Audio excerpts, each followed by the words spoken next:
Nikmatnya sebuah kematian bagi seorang mukmin.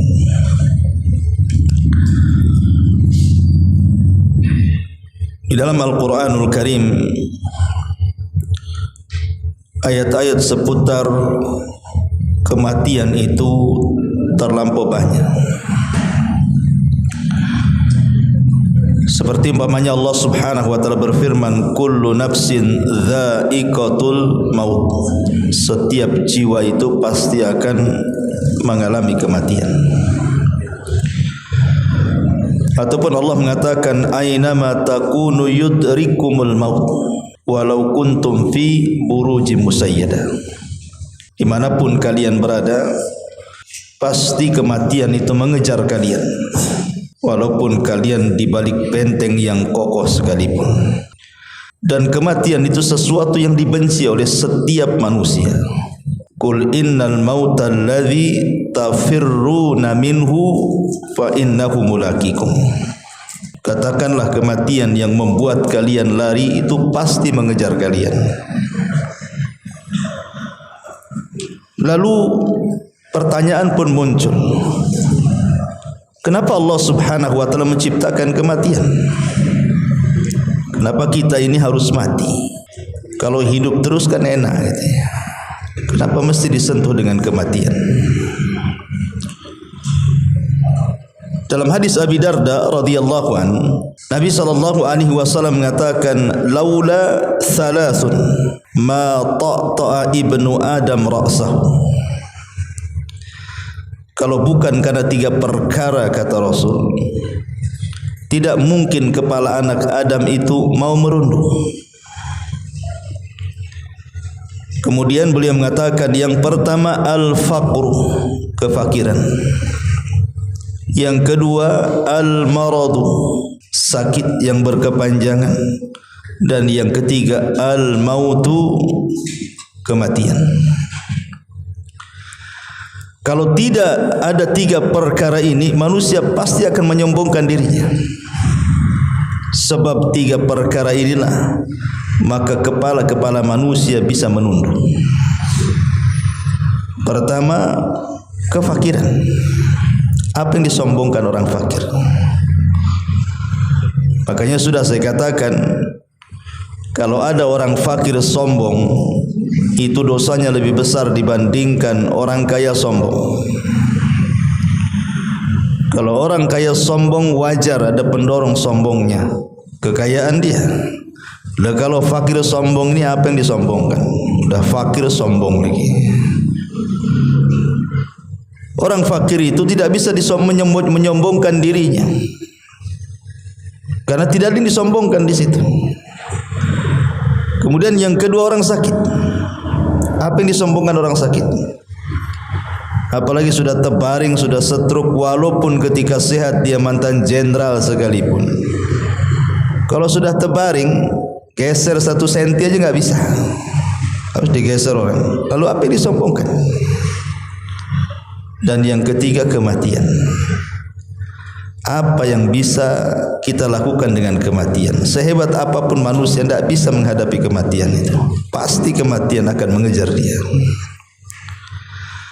Itulah sebabnya kenapa Allah Subhanahu wa taala ciptakan kematian, supaya manusia itu tahu siapa dia. Bahwa di sana ada Allah Subhanahu wa taala yang menciptakannya. Ma'asyiral muslimin yang dimuliakan Allah Subhanahu wa taala, makanya di antara hikmah adanya kematian itu, yang pertama di antara hikmah kematian adalah kamalu qudratillahi azza wa jalla, sempurnanya kekuasaan Allah azza wa jalla, di mana Allah Subhanahu wa taala menciptakan kita ini atwar, dari satu proses ke proses berikutnya. Dari segumpal sperma menjadi segumpal darah, kemudian menjadi segumpal daging, jadilah manusia. Kemudian ditiupkan roh, dicatat rizkinya, ajalnya, amalnya, bahagia, celakanya. Kemudian lahirlah tu si manusia itu ke bumi. Kemudian dari bayi menginjak remaja, remaja jadi dewasa, dewasa kemudian menikah, punya anak, punya cucu, tua. Apa yang bisa dilakukan? Nunggu kematian. Itulah proses manusia. Manusia itu ada prosesnya. Falaula in kuntum ghaira madinin tarji'unaha in kuntum shadiqin. Maka mengapa jika kamu tidak dikuasai oleh Allah, kamu tidak mengembalikan nyawa itu ke tempatnya jika kamu orang-orang yang benar? Artinya tidak bisa mencegah adanya kematian. Karena kematian ini salah satu proses yang menunjukkan tentang kesempurnaan qudratullahi azza wa jalla, kemahakuasaan Allah azza wa jalla. Allah berkuasa atas kita hambanya. Kemudian yang kedua, Allah subhanahu wa ta'ala menciptakan adanya kematian, begitu juga adanya kehidupan itu. Di antara hikmahnya adalah Allah ingin menguji kita. Siapa di antara kita ini yang baik amalannya? Makanya Allah subhanahu wa ta'ala mengatakan, alladzi khalaqal mauta wal hayata liyabluwakum ayyukum ahsanu amala. Dialah yang menciptakan adanya kematian, adanya kehidupan. Untuk apa? Untuk menguji kalian. Siapa di antara kalian yang baik amalannya? Bukan yang banyak amalannya, tapi yang baik amalannya. Karena yang banyak itu belum tentu baik. Makanya Fudail ibn Iyad mentafsirkan yang baik amalannya itu artinya yang ikhlas dan yang mencontoh Nabi. Itulah yang baik amalannya. Kemudian yang ketiga, dengan adanya kematian, bil mauti tasilun nafsu ilal yakin, maka jiwa akan sampai kepada keyakinannya. Maknanya sekarang manusia siapa tahu siapa sebenarnya dirinya. Ketika ajal sudah menjemput dia, sekarang tahu siapa kamu. Bahwa kamu itu hanya manusia, makhluk lemah yang diciptakan Allah, bisa hidup dan bisa mati. Lalu apa yang bisa kita sombongkan dari manusia itu sendiri? Kemudian juga yang keempat, bahwa Allah subhanahu wa ta'ala tidak menciptakan manusia itu berkekalan di dunia. Kenapa demikian? Karena memang Allah subhanahu wa ta'ala menciptakan manusia itu dari awal penciptaan pun memang Allah sudah katakan kepada Nabi Adam alaihi salam, inni ja'ilun fil ardi khalifah. Kami jadikan di permukaan bumi itu, maksudnya Adam dan turunannya akan dijadikan khalifah. Apa khalifah? Khalifah itu artinya yakhlufu ba'duhu ba'dha, makhluk yang bergenerasi. Kalau kita tidak pernah mati, enggak ada generasi. Dengan kita mati ada generasi berikutnya anak-anak kita. Anak-anak kita mati ada generasi berikutnya cucu-cucu kita. Kemudian cicit-cicit kita dan begitu seterusnya. Itulah manusia, makhluk yang bergenerasi. Harus ada generasi. Makanya ada kematian. Kemudian juga yang kelima, Anda bisa bayangkan kalau seandainya tidak ada kematian, yang ada hanya kelahiran dan kehidupan. Sejak zaman Adam sampai hari ini, muat nggak itu Nagoya sini? Coba, kalau nggak ada orang mati, hidup semua, si hari-hari sana lahir sini lahir, nggak akan muat nih kota Batam. Karena orang yang dipendam dalam tanah itu lebih banyak dibandingkan yang hidup di atas tanah. Kalau kita mau kalkulasi, kita hitung berapa jumlah orang dari Adam sampai yang terakhir, kemudian sebelum generasi kita ini, berapa kita tidak bisa jumlah itu, berapa nyawa yang ada dalam kubur itu yang sudah mati itu. Entah berapa ratus juta itu. Kita tidak tahu jumlah mereka. Makanya untuk menjaga kestabilan hidup manusia di bumi ini, makanya ada kematian dan ada juga kehidupan. Ma'asyiral muslimin yang dimuliakan Allah subhanahu wa ta'ala, Yang ingin saya jelaskan pada malam hari ini, setelah kita tahu kenapa Allah menciptakan kematian dan apa hikmahnya. Tadi saya sudah katakan di mukaddimah, kematian ini bagi setiap manusia takut rasanya untuk menghadapinya. Siapapun, saya, Anda, siapapun, pasti kalau mendengar kematian itu kita takut untuk menghadapi kematian. Makanya saking takutnya banyak orang yang merogoh uang banyak itu untuk mengobati penyakitnya karena takut mati itu. Enggak bisa rumah sakit ini, rumah sakit sana, enggak bisa rumah sakit sana, rumah sakit sana lagi. Sampai dia jual tanah, jual rumah, jual macam-macam karena takut mati. Tetapi yang ditakutkan itu pasti terjadi. Kiamat itu kan ada dua ya. Ada kiamat besar yang disebut dengan kehancuran alam semesta. Ada kiamat kecil. Lah kiamat kecil itu kematian. Nabi SAW mengatakan, "Idza qamat kiamat, idza mata ahadukum qamat kiamatuhu." Kalau salah seorang di antara kalian meninggal dunia, berarti tegaklah kiamat kepada dia. Mana yang pasti? Kiamat besar atau kiamat kecil? Kita katakan kiamat kecil lebih pasti dibandingkan kiamat besar. Bukan berarti kiamat besar tidak akan terjadi, pasti terjadi, akan terjadi, dipastikan tidak mungkin meleset, pasti terjadi.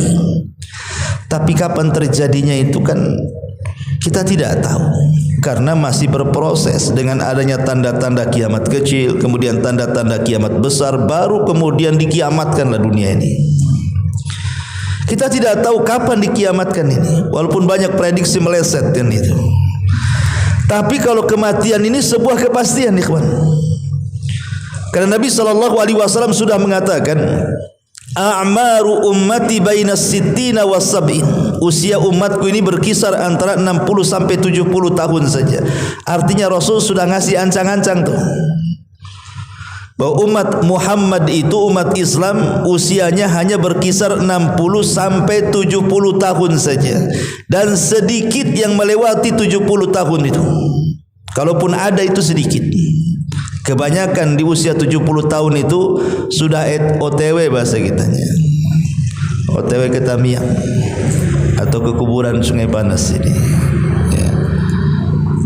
Dari sini kita tahu bahwa kalau seandainya antum sekarang usianya 50 tahun, berarti udah ada ancang-ancang kan itu. 50 tahun nih. 10 tahun lagi 60 tahun. Nah, ada kan? Udah nampak tuh. 60 tahun ke 70 tahun. Nah, siap-siap aja lah. Lain dengan kiamat besar kan? Tanda-tanda kiamat besar aja belum muncul, adanya Dajjal, adanya Ya'juj Ma'juj dan begitu seterusnya. Tapi kalau kematian itu walaupun kita tidak bisa memprediksi secara pas, tapi ancang-ancangnya sudah ada tuh. Ma'asyiral muslimin yang dimuliakan Allah Subhanahu wa taala. Yang ingin saya jelaskan adalah bagi seorang mukmin kematian itu sebuah nikmat. Bagi seorang mukmin kematian itu sebuah nikmat. Jadi jangan antum pikir bahwa kematian itu menakutkan. Kematian itu perkara biasa. Hari-hari kita ditampakkan dengan adanya kematian. Makanya bagi seorang mukmin itu kematian sebuah nikmat. Lah kok bisa kematian itu sebuah nikmat? Bahkan sebagian para ulama mengatakan kematian itu adalah nikmat terbesar setelah hidayatul Islam. Setelah antum mendapatkan hidayah Islam, kematian itu adalah nikmat kedua terbesar. Ma'asyiral muslimin yang dimuliakan Allah Azza wa Jalla, karena kalau seseorang kemudian sudah mendapatkan hidayah Islam, kemudian dia mati di atas Islam, maka itu yang diinginkan semua para nabi. Nabi Yusuf alaihi salam sampai mengatakan apa? Tawaffani muslimah. Ya Allah, wafatkan aku dalam kondisi muslim. Ya ayyuhalladzina amanu taqullaha haqqa tuqatih wa la tamutunna illa wa antum muslimun. Jangan kalian mati kecuali kalian di atas Islam. Ma'asyiral muslimin yang dimuliakan Allah Azza wa Jalla. Baik, kita akan uraikan kenapa kematian bagi seorang mukmin itu adalah sebuah nikmat. Yang pertama, karena Allah Subhanahu wa taala telah membagi rahmat itu di dunia hanya satu saja. Nabi SAW mengatakan dalam hadis Abi Hurairah radhiyallahu an, ja'alallahu rahmata mi'ata juz'in fa amsaka indahu 99 wa anzala fil ardi juz'an wahidan fa min dzalikal juz'i yatarahamul khalaik. Dari Abu Hurairah radhiyallahu an, Rasul mengatakan Allah menjadikan rahmat itu 100 bagian, 99 dia tahan di sisinya, sedangkan satu bagian ia turunkan ke bumi. Dari satu bagian itulah semua makhluk saling menyayangi satu dengan yang lainnya. Anda bisa bayangkan satu rahmat yang Allah turunkan di bumi saja, itu sudah cukup bagi kita.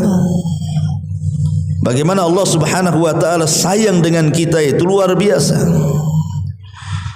Di antara kita ada yang diberikan kesehatan, di antara kita ada yang diberikan harta yang banyak, di antara kita ada yang diberikan pasangan, anak-anak, kesenangan, macam-macam. Padahal cuma satu yang diturunkan.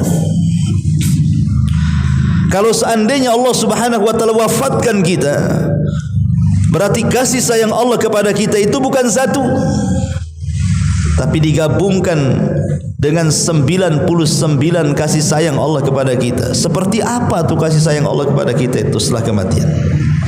Di bumi saja Allah itu sayang dengan kita, padahal cuma satu yang diturunkan ke bumi itu. Dan tidak mungkin orang mendapatkan 100 kasih sayang Allah kecuali harus disentuh kematian dulu.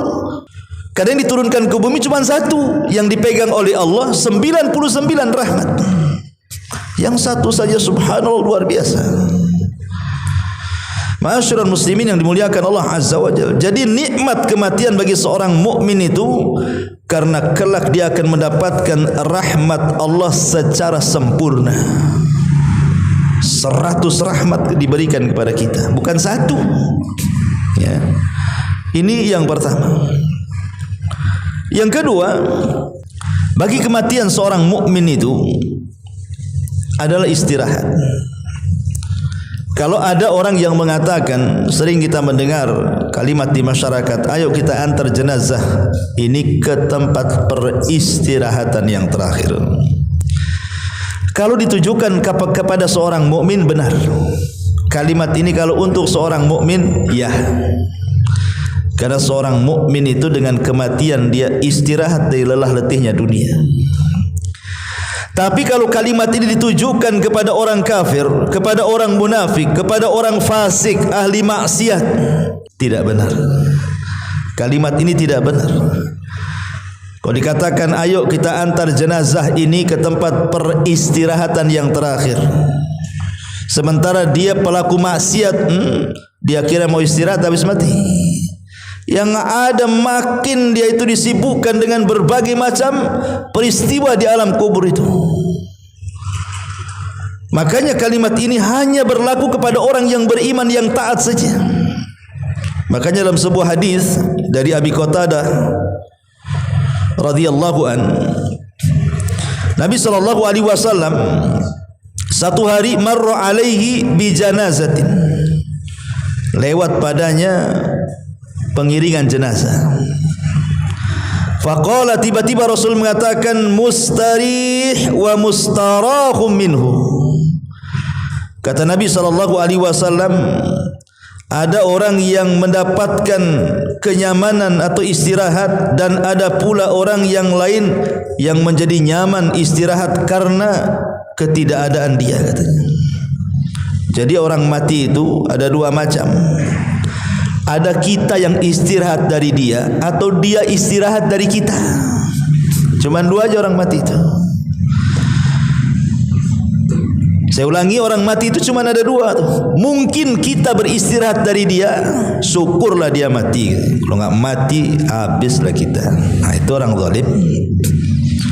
Ya, coba kalau dia masih hidup, wah kacau tuh. Alhamdulillah dia mati.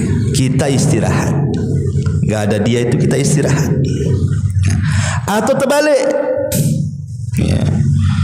Dia yang istirahat dari kita. Karena boleh jadi kita pula yang suka zalimi dia, yang suka nyakiti dia, dan begitu seterusnya. Dia dengan kematian istirahat tuh. Dari penatnya dunia, dari lelahnya dunia, letihnya dunia, dia beristirahat tuh. Makanya Nabi SAW mengatakan, faqalu mal mustari wa mal mustarahu minhu rasul. Siapa yang beristirahat dan siapa yang diistirahatkan itu.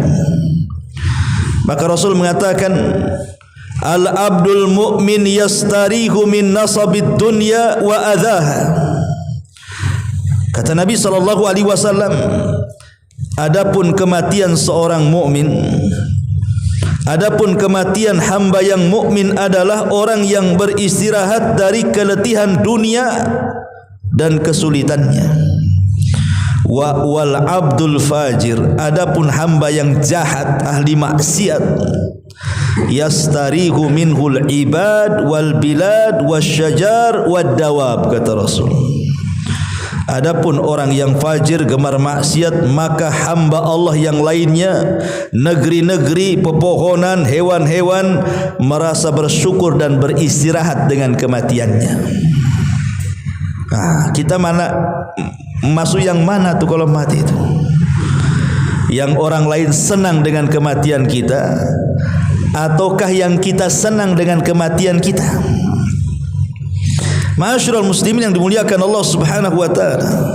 Jadi bagi seorang mukmin, kenapa kematian itu nikmat? Karena lelah letihnya kehidupan dunia berakhir sampai di situ. Dan Allah akan gantikan dengan kenikmatan yang jauh lebih hebat setelah kematiannya. Ini yang nomor 2. Yang nomor 3, kematian seorang mukminlah sebuah nikmat. Karena ada hadis Nabi SAW yang mengatakan, man ahabba liqa Allah ahabballahu liqa'ah, wa man kariha liqa Allah karihallahu liqa'ah. Kata Nabi SAW dalam hadis Anas dari Ubadah ibn Samit radhiyallahu an, barang siapa yang cinta berjumpa dengan Allah, maka Allah pun cinta berjumpa dengan dia. Tapi siapa yang benci berjumpa dengan Allah, Allah pun tidak suka kau berjumpa dengan dia. Maksudnya gimana? Ya. Maksudnya adalah, kalau selama hidup seorang mukmin ini memang dia tanam kehidupannya itu untuk kehidupan setelah kematiannya. Dia beribadah kepada Allah, lelah letih setiap hari, mulai dari solatnya, puasanya, sedekahnya, macam-macam ibadahnya dilakukan, dengan harapan dia sedang membangun satu istana di sorga, satu taman di sorga.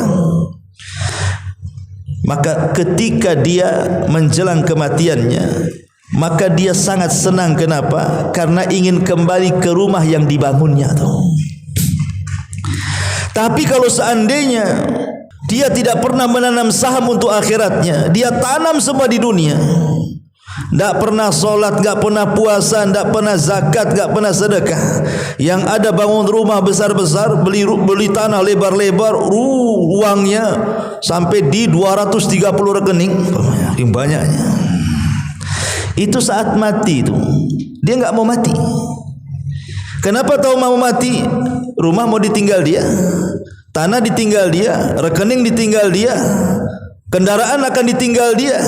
Makanya dia tak mau mati itu, karena setelah kematian dia tidak punya lagi itu kehidupan setelahnya. Itulah makna daripada hadis, siapa yang cinta berjumpa dengan Allah, maka Allah cinta juga berjumpa dengan dia. Kenapa? Karena dia sudah mempersiapkan segalanya di akhirat. Makanya dengan kematiannya senang dia, supaya cepat pulang, cepat kepada rumah yang pernah dibangunnya di dunia itu. Ini yang ketiga. Yang keempat, bukan hanya berjumpa dengan Allah, tapi juga berjumpa dengan orang-orang saleh. Dari orang-orang soleh yang sudah meninggal sebelum kita, mungkin dari keluarga kita lah, entah orang tua kita, entah kakek kita, entah saudara-saudara kita yang telah meninggalkan kita dengan keimanan mereka. Di zaman Nabi SAW, seorang sahabat namanya Bilal bin Rabah radhiyallahu anhu, saat detik-detik wafatnya, istrinya mengatakan di hadapan Bilal ibn Rabah dan mengatakan, duhai kasihan suamiku, katanya. Karena ketika itu Bilal sedang meregang nyawa. Duhai kasihan suamiku. Maka Bilal tiba-tiba mengatakan kepada istrinya, jangan kau katakan seperti itu. Harusnya kau katakan, duhai bahagia suamiku. Kemudian Bilal mengatakan, ghadan nalqa ahibbata Muhammadan wa hizbah. Karena besok setelah aku mati, aku bisa berjumpa dengan Muhammad sallallahu alaihi wasallam dan sahabat-sahabat yang lainnya. Artinya bahwa bagaimana perkataan Bilal ini? Kematian bukan sebuah hal yang ditakutkan bagi dia. Justru itulah kematian nikmat bagi dia. Makanya dia mengatakan, ghadan nalqa ahibbah Muhammadan wa hizbah. Besok saya akan berjumpa dengan Muhammad, karena Rasul meninggal duluan, dan juga sahabat-sahabat yang lain yang sudah meninggalkan diriku, katanya.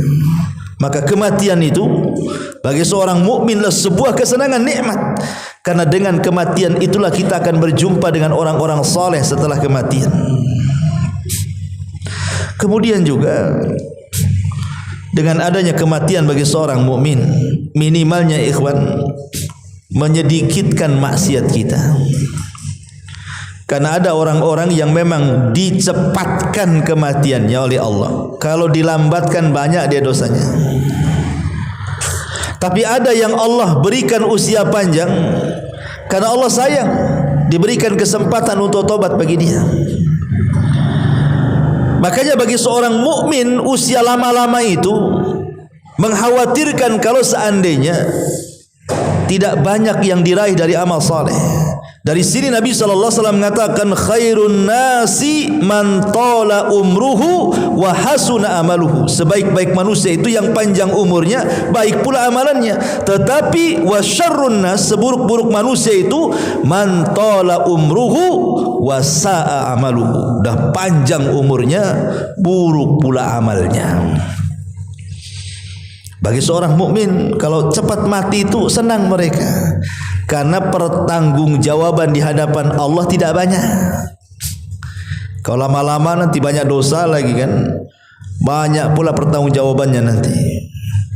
Tapi walaupun demikian ya, janganlah kemudian seseorang itu berangan-angan ingin mati. Tidak boleh, dilarang. Rasul mengatakan tidak boleh seseorang itu berangan-angan ingin mati. Kenapa? Karena kalau seandainya Allah takdirkan dia hidup, boleh jadi dia bisa menambah amalannya. Atau kalau dia orang jahat, berarti ada kesempatan untuk bertobat kepada Allah Azza wa Jalla. Tapi kalau memang harus menghendaki adanya kematian, maka katakanlah, ya Allah, kalau memang kematian baik bagiku, wafatkan saja. Tapi kalau memang kehidupan lebih baik bagiku, sembuhkanlah penyakit saya. Seperti itu doanya.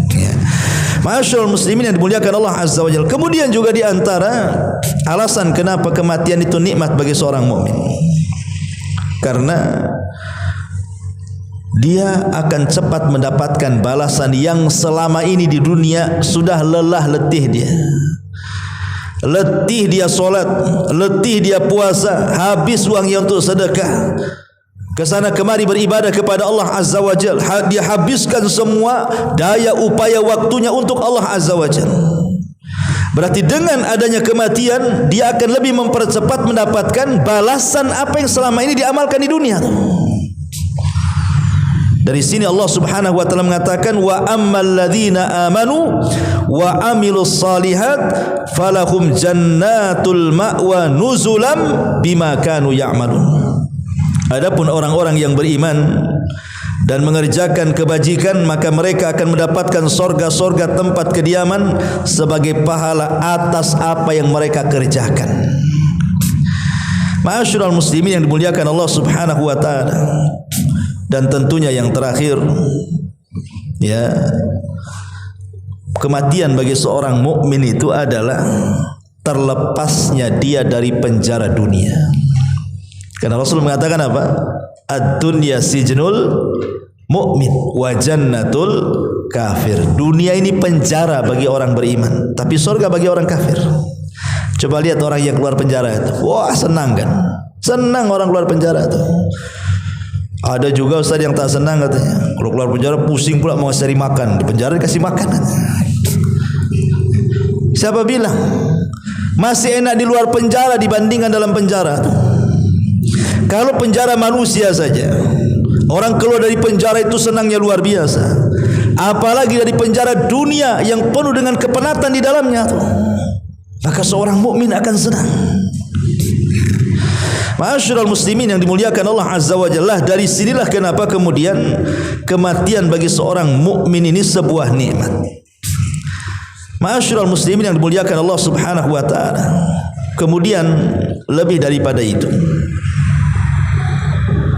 saat kematian seorang mukmin ada banyak kabar gembira yang Allah akan habarkan kepada kita.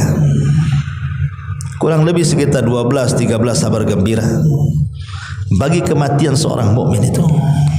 Apa saja? Yang pertama, Allah Subhanahu wa taala berfirman di dalam surah An-Nahl. Allah mengatakan dalam surah An-Nahl itu, kadzalika yajzillahul muttaqin alladzina tawaffahumul malaikatu tayyibina yaquluna salamun alaikum udkhulul jannata bima kuntum ta'malun. Demikianlah Allah berikan balasan kepada orang-orang yang bertakwa, yaitu orang-orang yang ketika diwafatkan oleh para malaikat maut dalam keadaan baik, mereka para malaikat mengatakan kepada mereka, keselamatan bagi kalian, masuklah kalian ke dalam sorga karena apa yang telah kalian kerjakan. Dan Allah juga katakan dalam surah Fussilat ayat 30-nya, innal ladzina qalu rabbuna Allah tsumma istaqamu tatanazzalu alaihimul malaikatu alla takhafu wa la tahzanu wa abshiru bil jannati allati kuntum tu'adun. Orang-orang yang mengatakan Rabb kami Allah, kemudian mereka istiqomah, saat kematiannya turun malaikat menghabar gembirakan di telinganya, jangan takut, jangan sedih, karena sorga sudah Allah janjikan kepada. Ini kabar gembira yang pertama. Apa itu? Bisikan-bisikan kebaikan saat kematian. Dan itu hanya kepada orang yang beriman. Ya. Jadi saat kita ini diwafatkan oleh Allah Subhanahu wa taala, maka Allah akan utus beberapa malaikat kepada kita. Yang pertama tentu malakul maut dulu, yang mencabut nyawa kita. Baru kemudian di samping kiri kanan malaikat maut itu ada namanya malaikat rahmat. Kalau yang meninggal itu orang yang beriman. Malaikat rahmat inilah yang kemudian membawa kain kafan dari sorga, wewangian dari sorga. Ketika malakul maut hanya mencabut ruh saja, langsung diambil malaikat rahmat, kemudian dibungkus dengan kain kafan dari sorga dan wewangian dari sorga. Dan saat detik wafatnya, sebelum ruh itu dicabut, maka malaikat rahmat akan membisikkan di telinga kita ini, jangan takut, jangan sedih, karena Allah sudah janjikan sorga. Maka ruh seorang mukmin akan keluar dengan sangat pelan dari ujung-ujung kaki, ujung-ujung jari jemari kaki, kemudian naik ke atas, ya, kemudian keluar dari mulutnya. Kenapa mesti dari kaki dulu? Kenapa tidak dari dari kepala dulu? Kenapa ruhnya itu berjalan dari kaki dulu coba? Apa hikmahnya? Supaya dia tidak lari. Jadi orang mati itu ruhnya dicabut dari kaki dulu. Ketika sudah sampai di badan, dia nggak mungkin lari. Karena saat itu tidak ada waktu untuk tobat. Sebab kalau seandainya dari arah mana dulu, dia bisa lari ke masjid kan? Dengan kakinya bisa lari ke masjid tuh. Kemudian dia bertobat kepada Allah Azza wa Jalla. Tapi ketika ruh berjalan dari kaki ke atas, akhirnya dibuat orang itu tidak bisa apa-apa, tidak bisa bergerak lagi sudah. Karena orang berjalan itu dengan kaki. Karena ketika kematian itulah waktu di mana taubat tidak mungkin diterima. Disitulah Rasul mengatakan, innallaha yakbalu taubata abdin ma lam yughargir. Allah itu masih menerima taubatnya hamba sebelum nyawa di kerongkongan. Tapi kalau sudah seperti itu, mana bisa dia bertobat? Tapi kematian seorang mukmin, maka kabar gembira yang akan diberikan oleh Allah apa itu? Malaikat membisikkan di telinga kita, enggak perlu takut kamu, enggak perlu khawatir. Maknanya apa? Jangan takut akan perkara yang akan datang setelah kematian, dan jangan sedih akan perkara yang kau tinggalkan. Jangan sedih kau meninggalkan rumah, kau meninggalkan istri, kau meninggalkan anak. Tenang, Allah akan jaga mereka dengan dikirim para malaikat. Karena terkadang orang disedihkan itu gara-gara apa? Dari orang-orang yang kita cintai, yang kita tinggalkan tuh. Cemana anak saya nanti, cemana cucu saya, cemana istri saya, jangan-jangan habis saya mati kawin lagi dia, dan begitu seterusnya. Jadi kadang-kadang dikhawatirkan tuh. Tapi orang-orang yang beriman enggak perlu khawatir, Allah jaga mereka. Allah jaga mereka. Dan itu kabar gembira yang luar biasa. Makanya ruh seorang mukmin itu kalau dihabar gembirakan, dia akan keluar pelan-pelan sampai keluar dari mulutnya.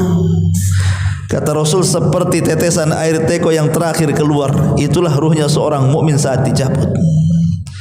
Kenapa? Karena ada yang membisikkan suruh keluar, makanya keluar pelan dia. Beda dengan orang kafir, beda dengan orang fasik, bisikannya beda. Bukan dikatakan jangan takut, jangan sedih, surga sudah janjikan, tidak. Dipaksa keluar dan dikatakan ya ayyatuhan nafsul khabithah ukhruji ila ghadabillahi wa sakhati. Hei jiwa yang buruk, jiwa yang jahat, keluar kepada kemurkaan dan kemarahan Allah Azza wa Jalla. Akhirnya ruh itu takut keluar, karena tidak mau keluar dan takut keluar, dipaksa keluar oleh malakul maut seperti cerulit yang dimasukkan ke bulu wol, kambing wol, disiram kemudian nempel di cerulit itu, kemudian dicabut dengan paksa. Apa enggak amburadul tuh bulu-bulu kambing wol tuh. Seperti itulah kematian orang fasik, orang fajir. Dia akan merasakan sakit yang tidak ada yang tahu kecuali Allah Subhanahu wa taala. Kenapa? Karena teriakannya nakut-nakuti. Logikanya begini, ikhwan, antum dalam rumah. Tiba-tiba kemudian ada orang yang berteriak di luar. Yang sebelah kiri, sebelah kanan berteriak, "Keluar, mau enggak uang 5 miliar?" Yang sebelah kiri teriak, "Keluar, ku bunuh kau," katanya. Kira-kira antum keluar dari mana tuh? Pasti ya keluar dari yang ngasih uang 1 miliar atau 5 miliar tadi kan. Jadi kalau teriakannya nakut-nakuti, kita pun mau keluar lah. Tapi kalau teriakannya ngasih kabar gembira, "Keluarlah, ini ada hadiah untukmu," pasti keluar kita. Keluarlah, ini debt collector sudah nunggu nih. Mana bisa dia keluar? Nah, takut yang ada kan. Itu di dunia tuh. Kalau ditakut-takuti aja nggak mau keluar kita. Sama ruh juga sama begitu. Ruh itu kalau yang ngasih kabar gembira di telinga itu, "Keluarlah wahai jiwa yang tenang kepada keridhaan Allah. Jangan takut, jangan sedih. Surga sudah dijanjikan." Cepat keluar dia. Tapi orang kafir, orang fasik tidak, susah keluarnya. Bahkan saking susahnya ada yang dibuat koma berhari-hari, berminggu-minggu, berbulan-bulan. Allah sengaja siksa seperti itu. Naudzubillah. Enggak mati-mati orang itu dibuat koma. Ya. Ma'asyiral muslimin yang dimuliakan Allah Azza wa Jalla. Ini yang pertama, kabar gembira bagi seorang mukmin. Kemudian yang kedua, apabila ruh sudah dicabut, kemudian ruh ini akan melesat ke langit, ikhwan. Ruh ini akan melesat ke langit. Kenapa demikian? Karena manusia itu terbagi dari 4 unsur. Kita ini loh, badan kita ini terbagi menjadi 4 unsur. Ada ruh, Ada ruh, ada akal, ada hawa nafsu, dan ada jasad. Itulah rangkaian badan kita. Adapun jasad itu asalnya dari bumi. Karena Adam itu asal penciptaan manusia dari mana? Dari tanah. Berarti jasad itu asalnya dari tanah, kembali ke tanah. Tapi ruh itu asalnya dari Allah. Makanya dia melesat ke Allah sana. Ruh gandengannya dengan akal, jasad itu gandengannya dengan hawa nafsu. Makanya jasad ini dia cenderung dengan hawa nafsu, akhirnya mengikuti syahwat dia. Makan, minum, tidur, ya, perempuan dan begitu seterusnya, itulah syahwat.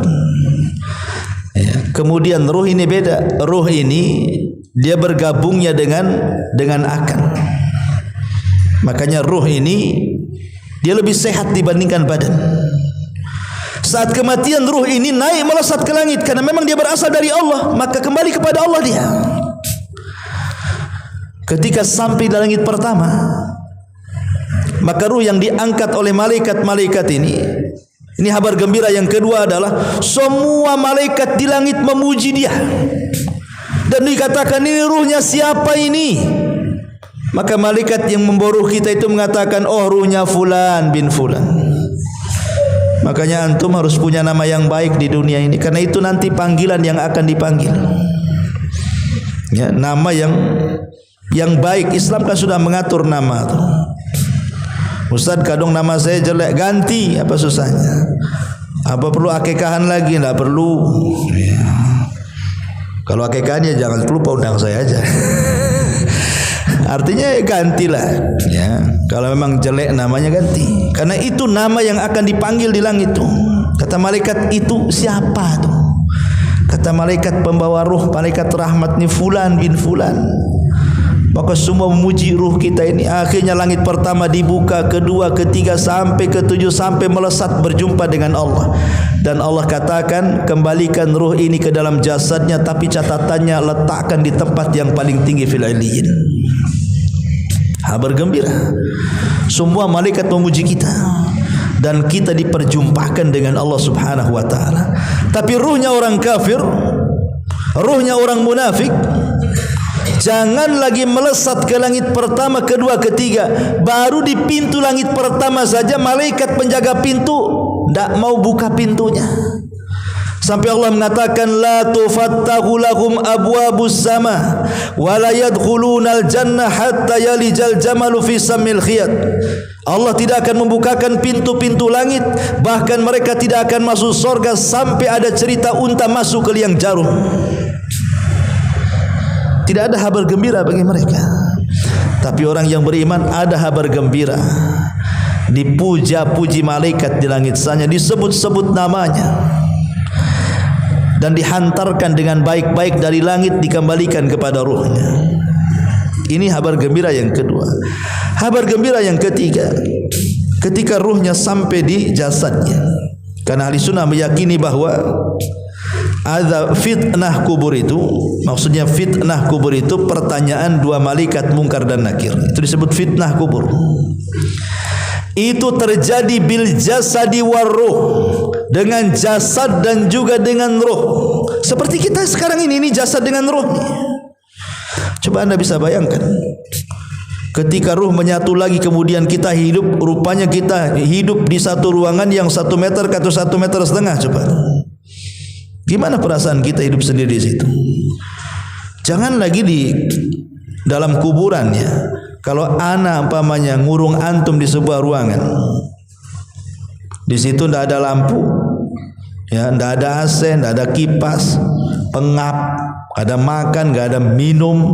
Coba bayangkan, kira-kira antum kerasan nggak di sini? Nggak akan kerasan, stres yang ada di situ. Itu baru di dunia loh, ruangannya besar lagi. Gimana ini jelasnya dalam kuburan coba? Nah, ini kan ngeri sebenarnya kalau kita memerenungkan sedikit alam kubur itu. Makanya ketika ruh masuk ke dalam jasad, tiba-tiba dia terbangun di ruangan yang sangat sempit sekali. Tiba-tiba kemudian Munkar dan Nakir secara tiba-tiba membentak kita. Man rabbuk wa ma nabiyyuk wa ma dinuk, katanya. Siapa Rabbmu, siapa nabimu, apa agamamu? Coba kan. Ikhwatu fillah muliakan Allah Azza wa Jalla. Jawaban-jawaban dari pertanyaan mungkar dan nakir ini bukan hafalan. Kalau di dunia kita bisa lah menghafal tuh. Oh, Allah Tuhanku, Muhammad nabiku, Islam agamaku. Ya, di dunia kita bisa menghafal. Tapi apakah kemudian di dalam kubur kita bisa menjawab? Tidak, karena yang menjawab bukan hafalan tapi amalan. Yang menjawab itu bukan hafalan tapi amalan. Amalan kita yang menjawab. Kalau seandainya kemudian kita sanggup menjawab, inilah kabar gembira yang ketiga. Orang-orang yang beriman akan dimantapkan jawabannya. Yusabbitullahu alladhina amanu bil qawli tsabit. Allah akan tetapkan jawaban orang-orang yang beriman ini dengan jawaban mantap. Setiap ditanya man rabbuk, langsung mantap jawabannya. Allah. Wa man nabiyuk, oh Muhammad, apa agamamu? Islam. Mantap dia. Kabar gembira yang ketiga apa? Dimantapkan jawabannya. Inilah yang disebut dengan fitnah kubur. Dimantapkan jawabannya. Dan kalau seandainya dia mantap jawabannya, datang kabar gembira yang keempat. Apa itu? Tazkiyah dari langit, rekomendasi dari langit. Allah Subhanahu wa taala katakan, "An sadaqa abdi, hambaku telah benar." Kalau Allah yang mengatakan seperti itu, selesailah dia. Dia pasti bahagia tuh. Kenapa? Langsung ada tazkiyah dari langit. Allah mengatakan, "Hambaku telah benar." Siapa? Kita ngasih tazkiyah itu belum tentu lulus. Saya sering ngasih tazkiyah sama orang-orang yang mau kuliah di Madinah, ya, di Yaman. Tolonglah Ustaz, buatkan tazkiyah, rekomendasi dari Ustaz lah. Saya buat. Tak lulus. Kurang sakti tazkiyah saya mungkin. Gitu ya kan. Tapi kalau Allah yang kasih rekomendasi tazkiyah kelulusan, berarti memang ini orang baik. Ketika Allah mengatakan al-sadaqa abdi, hambaku telah benar, berarti hamba ini pasti akan sukses dalam kuburan. Karena Utsman bin Affan radhiyallahu anhu, apabila diingatkan soal kuburan nangis dia. Tapi kalau diingatkan soal neraka biasa saja dia. Jadi dikatakan, ya Utsman, kalau cerita neraka kau kalem-kalem saja, kalau cerita kuburan kenapa kau nangis, katanya. Kata Utsman bin Affan, wailakum, celaka kalian. Tahukah kalian kuburan itu? Kuburan itu adalah raudun min riyadil jannah au hufratun min hufarin nar. Kuburan itu bisa jadi satu taman menuju taman-taman sorga, atau boleh jadi satu sumur yang akan mengarahkan ke sumur neraka, katanya. Jadi kesuksesan di akhirat itu juga penentunya adalah kuburan.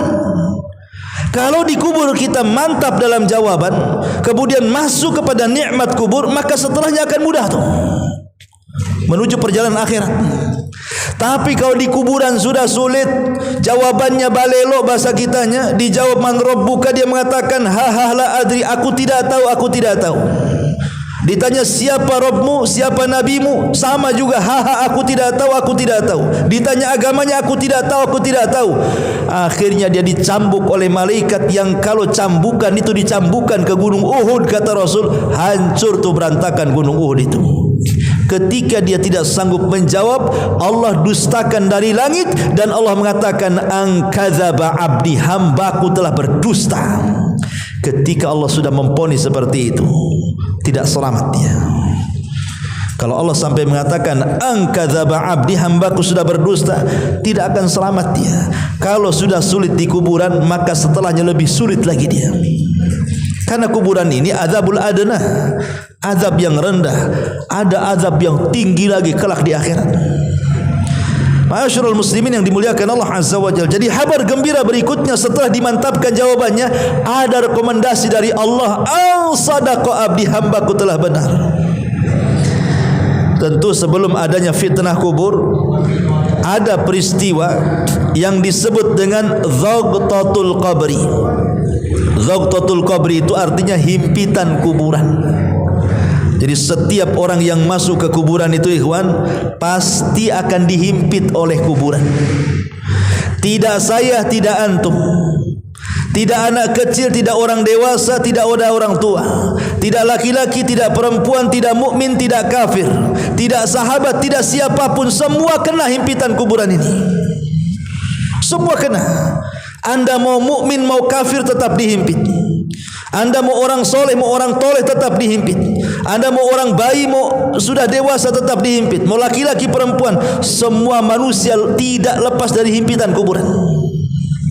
Sampai-sampai Nabi SAW mengatakan kepada seorang sahabat namanya Sa'ad ibn Mu'adz. Sa'ad bin Mu'adz ini, ikhwan, ini bukan sahabat sembarang, karena dia tokoh Ansar. Dengan keislamannya dia mengislamkan satu kabilah Aus. Bahkan saat kematiannya 70.000 malaikat turun dari langit mengantarkan jenazahnya. Arsy yang besar bisa bergegar dengan kematiannya. Tapi saat kematiannya, kata Rasul, kalau ada orang yang selamat dari himpitan kubur, Sa'adlah orangnya. Tapi Sa'ad pun tidak selamat, kata Rasul. Bahkan ketika ada bayi yang belum punya dosa dikuburkan, kata Rasul, kalau seandainya ada orang yang selamat dari himpitan kubur, tentu bayi ini yang selamat. Bayi pun tak selamat. Semua orang terkena himpitan, ikhwan.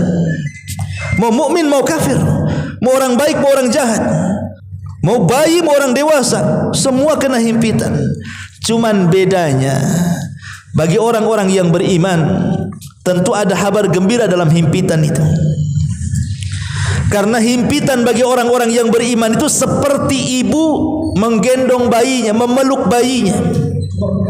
Pelukan sayang namanya, ya. Pelukan kasih sayang. Karena tanah itu diibaratkan ibu, kita kan dari tanah dan akan kembali ke tanah. Jadi tanah itu bimanzilatil seolah-olah tanah itu sekedudukan dengan ibu kita. Jadi kalau kita masuk ke dalam kuburan, seolah-olah ibu kita sedang memeluk kita.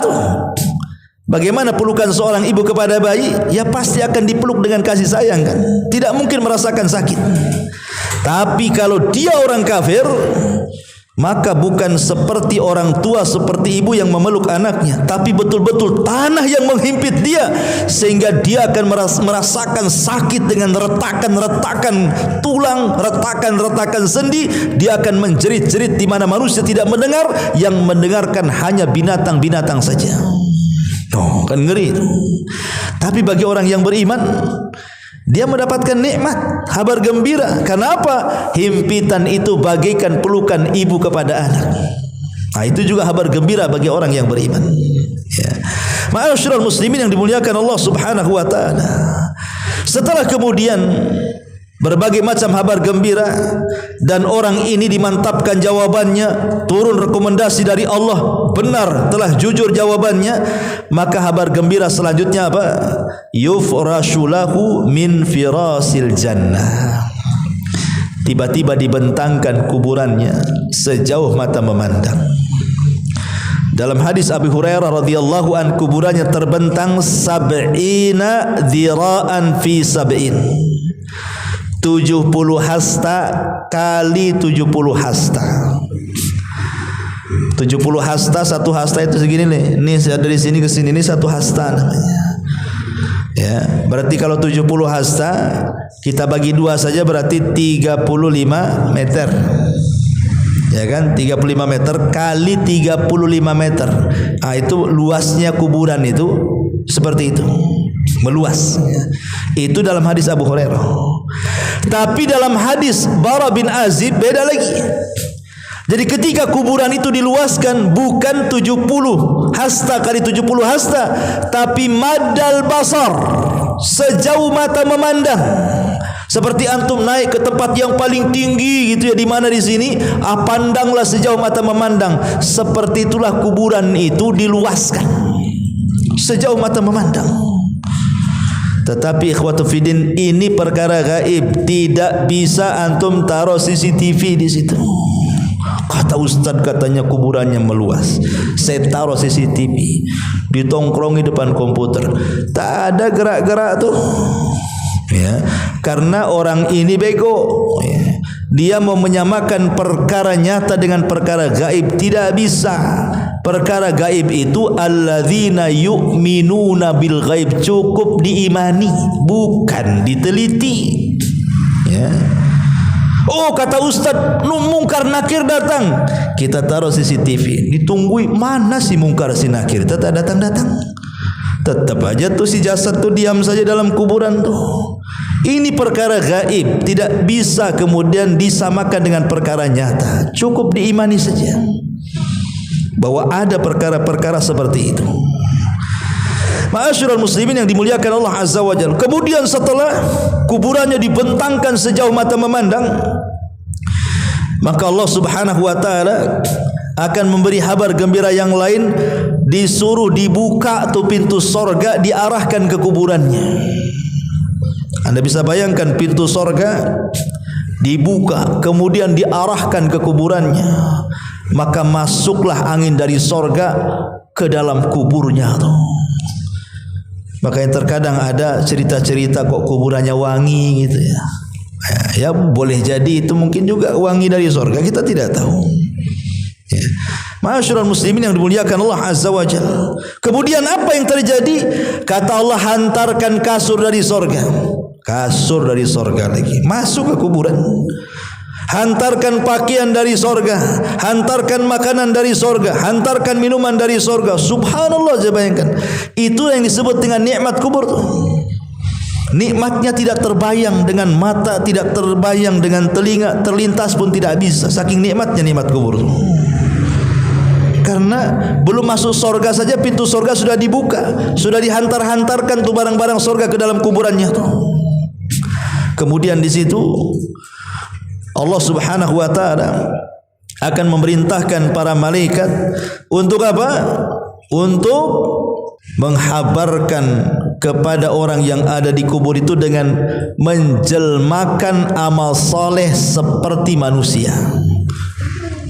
Tiba-tiba kemudian dia sedang tidur, sedang makan, sedang nyaman lah dalam kubur itu. Datang pula orang ganteng sak ganteng-gantengnya, baik sak baik-baiknya, ucapannya indah, masya Allah. Tahu-tahu ngajak ngobrol lah dengan kita di situ. Saking asik, tak sadar rupanya kiamat pula mau dibangkitkan. Itulah kalau keasikan ngobrol. Ya, kadang-kadang kalau antum masih ngobrol kan malam itu kan, udah kopi, kretek, apa semua kan, tutur jam 3 kan? Namanya orang ngobrol gak sadar. Apalagi kopinya tuh ember cat kaleng, makin kan. Jadi ada orang yang diajak ngobrol, apalagi lawan ngobrolnya enak kan nggak terasa tuh. Apalagi lawan ngobrolnya istri antum belum kawin lagi kan, lagi pacaran gitu. Kok bentar kali katanya, duduk bentar kali. Ya itulah orang kalau dicintai kan begitu. Tahu-tahu yang lama itu jadi sebentar. Tiba-tiba kiamat diumumkan, mau dikiamatkan tuh. Jadi si kawan ini ngomong sama kita, nih mau dikiamatkan nih. Mau dikiamatkan. Langsung dia mengatakan, ya Rabb, cepat kiamatkan katanya. Kemudian dia mengatakan, kamu ini siapa, baik kali mau menemani aku dalam kuburanku katanya. Barulah dia ngaku, ana amaluka soleh, saya amal solehmu loh. Saya solatmu, saya zikirmu, saya baca Quranmu, saya kebaikanmu, saya sedekahmu, saya silaturahimmu. Wah, disebutkan sayalah amal solehmu. Jadi amal soleh inilah yang akan menemani kita di dalam kubur itu. Maka makin banyak amal soleh di dunia, makin enak kita dalam kubur, teman yang akan menemani kita. Ma'asyiral muslimin yang dimuliakan Allah Azza wa Jalla. Kemudian kabar gembira yang lainnya adalah dia digambarkan dalam kubur itu tempat duduknya di sorga. Kayak tancap. Ya, antum di dalam kubur itu nampak ini istana antum nih, nanti masuk ini istana antum nih, ini rumah antum nih. Ya, nampak nanti. Bayangkan dalam kubur itu sudah digambarkan di tempat duduk antum di situ tuh. Gimana kita kemudian nggak kepengen kan gitu? Udah jelas-jelas tempat duduknya di situ. Makanya dia meminta kepada, ya Allah adkhilil jannah, ya Allah masukkan aku ke surga, masukkan aku ke surga. Tapi Allah Subhanahu wa taala mengatakan kepada dia, nim naumatal arush. Ya, tidurlah kamu seperti pengantin baru. Jadi orang yang beriman dalam kubur itu ditidurkan seperti pengantin baru, ikhwan. Tidak terasa dengan waktu yang lama. Padahal sejak zaman Adam sampai sekarang enggak dikiamat-kiamatkan tuh. Atau yang meninggal di zaman Nabi sampai sekarang sudah 14 abad yang silam enggak dikiamat-kiamatkan tuh. Kalau sekarang kita mati hari ini, ke kiamat itu berapa ratus tahun lagi enggak dikiamat-kiamatkan. Berarti kita lama di kuburan. Bagi seorang mukmin tidak pengaruh mau lama mau tidak di kuburan itu. Kenapa?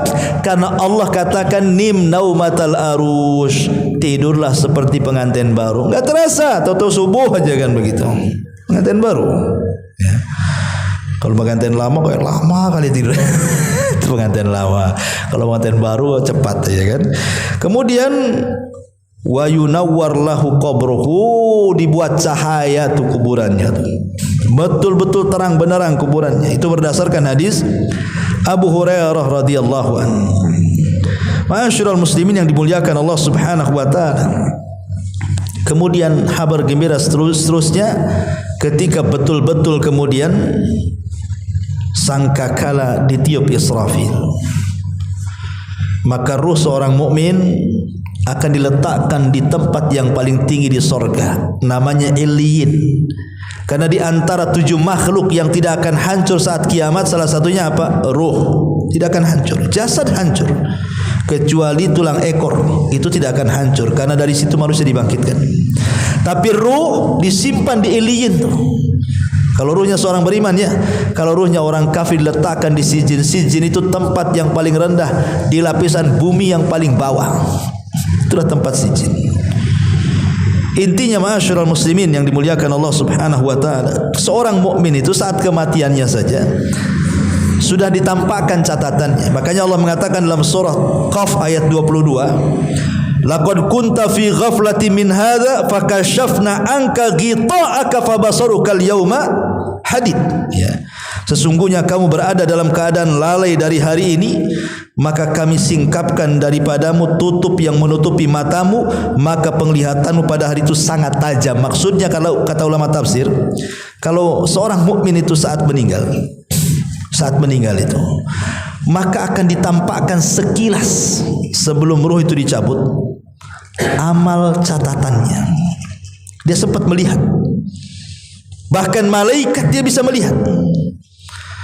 Karena saat detik-detik wafat itu Allah Subhanahu wa taala singkapkan kegaiban dari dia. Yang tadinya ketika dia belum menjelang ajal ada tabir kegaiban, kita tidak bisa melihat malaikat. Tapi saat detik-detik wafat disingkaplah tabir kegaiban itu, makanya dia diperlihatkan tuh saat wafat itu malaikat dan catatannya. Makanya kita lihat ekspresi orang meninggal itu. Kalau memang dia seorang yang beriman, sempat terlihat catatannya, dia tahu catatannya adalah semua kebaikan, kita lihat kematiannya, ekspresinya macam-macam. Terkadang dia bisa mengucapkan la ilaha illallah, terkadang dia meninggal tiba-tiba membaca Al-Quran, terkadang dia meninggal di tempat-tempat kebaikan, di tempat-tempat ibadah, macam-macam ya, untuk menunjukkan tanda dia husnul khotimah, atau mungkin berkeringat dahinya. Tapi ada yang kemudian melihat catatannya itu malah ketakutan, karena mungkin keburukannya lebih banyak, makanya ditalkin berkali-kali pun tidak mau jawab dia. Bahkan yang ada banyak orang yang ditalkin, rupanya yang keluar bukan la ilaha illallah, tapi kalimat yang lain pula dia keluar. Ada orang ditalkin itu ikhwan, ketika dikatakan qul la ilaha illallah, hei fulan katakan la ilaha illallah, dia pula mengatakan kafartu bila ilaha illallah, aku kufur dengan kalimat itu, kemudian mati. Naudzubillah, coba bayangkan. Ya. Bahkan yang sudah saya jelaskan pada antum dalam kitab Al-Imam Ibnu Jauzi, dalam kitab Talbis Iblis, bagaimana di zaman dia ada orang yang suka meribakan uang. Jadi kalau pinjam 1 juta dibalikan 1.100.000, pinjam 2 juta dibalikan 2.200.000, dan begitu seterusnya. Saat kematian ditalkin, ya fulan katakan la ilaha illallah, dia mengatakan oh tidak bisa, kalau kau pinjam 1 juta kau kembalikan 1,5 juta. Itu pula yang ngomong dari keluar, karena jadi rentenir saat dia hidup tuh, itu yang keluar sampai dia mati. Sama dengan kisahnya kata Imam Ibnu Jauzi, itu orang yang hidupnya dengan satranji. Satranji itu kalau bahasa kitanya catur. Kalau dulu namanya satranji. Makanya Islam melarang sebenarnya main catur itu, main syatranji itu, karena Rasul mengatakan nahan Nabi sallallahu alaihi wasallam anis syatranji. Rasul melarang tidak boleh main catur. Ya. Ma'asyiral muslimin, jadi ada di zaman dulu menurut Ibnu Jauzi itu atau Ibnul Qayyim, hari-hari catur saja. Pagi catur, siang catur, malam catur. Besoknya gitu lagi, cutar catur saja. Ingat masih dulu ya, antum masih kecil-kecil kan, kalau di desa-desa itu kan ada mainan namanya karambol kan. Hari-hari karambol gitu orang dulu kan. Pagi karambol, nanti siang karambol gitu aja kan. Kan ada orang seperti itu, sehingga gara-gara catur lupa lah salat zuhur, asar, maghrib, isya, subuh, gara-gara catur. Jadi saat detik wafatnya ditalkinlah dia dengan kalimat la ilaha illallah. Hei fulan, kalimat la ilaha illallah ucapkan. Yang keluar bukan la ilaha, sekak mati dia dengan kalimat sekak tu. Coba bayangkan. Kan ada orang seperti itu. Ya. Lah di sini tapi orang yang beriman tidak seperti itu. Orang yang beriman akan disingkapkan dan akan diperlihatkan catatan amal solehnya, maka ekspresi kematiannya akan menunjukkan bahwa dia mati di atas husnul khatimah.